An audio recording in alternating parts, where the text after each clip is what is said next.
Can I ask you about part of your role as a commentator in recent years in terms of columns and public speaking has really been a lot around the future of Northern Ireland. Like you have taken a big interest and involvement and naturally in where it's going and where it's been over the last few years.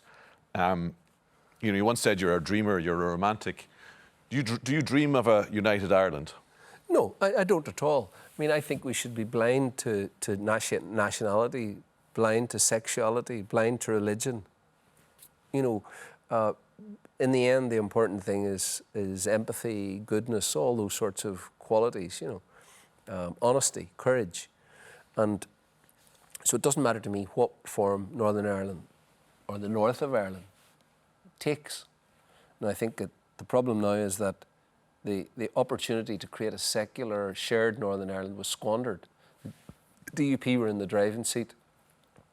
They were essentially the party of a megalomaniac, Ian Paisley Sr., who destroyed the first power sharing agreement, brought down the Sunningdale Agreement, the Ulster Workers' Strike, lambasted the Anglo-Irish Agreement, brought hundreds of thousands of people out onto the street to say never, never, never. A foundation, a movement built on no. And then destroyed David Trimble when he signed the peace process. And then, having destroyed Trimble and called him a traitor for doing it, they promptly took their seats in Stormont, and then Ian Paisley Sr. became the first minister because a megalomaniac is only interested in himself. And then, when the opportunities were there to create a thriving secular Northern Ireland, bring in goodwill from Europe, from America, a shared society, that was all squandered. And I thought there was an opportunity for that. That's been squandered. So now what you're looking at... Would you have been happy with a situation like that? Yeah, well, yeah. As long as there's fairness and equality, which there is, young Protestant people aren't interested in creationism. Edwin Poots was elected. He believes that the world was made in 7 days. So these guys eventually be marginalised and eventually die out, right? And their attacks on same-sex, their racism. But the point is this, that young Protestant people now, and in a well-educated society, are disaffected by that. And we see this in the DUP's poll numbers going down. And although we're segregated because of our education system in the north, and my children, for example, wouldn't really know any Protestants. I've got to know a lot of Protestant people because of the organ donation stuff and because of my work. And so, obviously the organ donation campaign depends on cross-community support. And there can't be any question of sectarianism.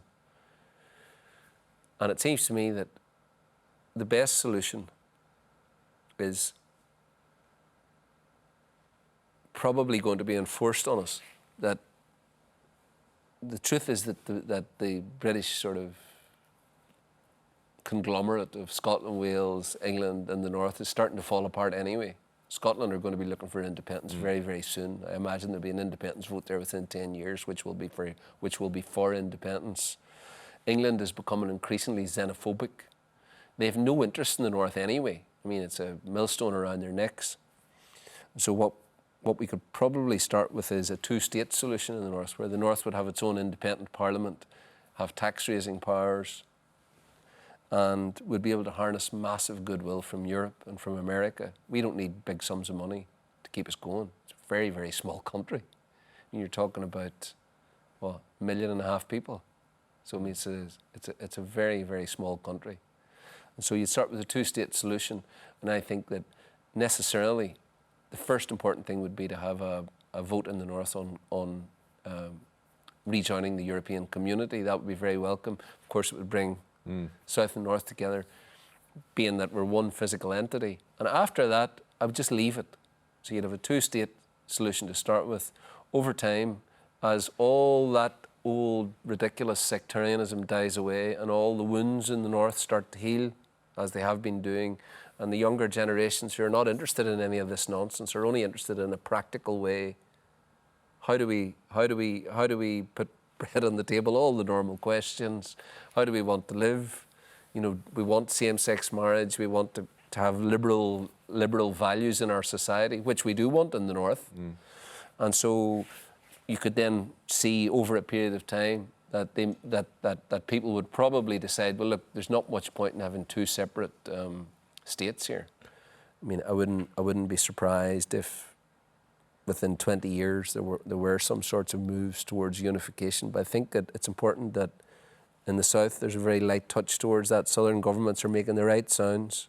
You know, look, it's a matter for the people of the north, effectively.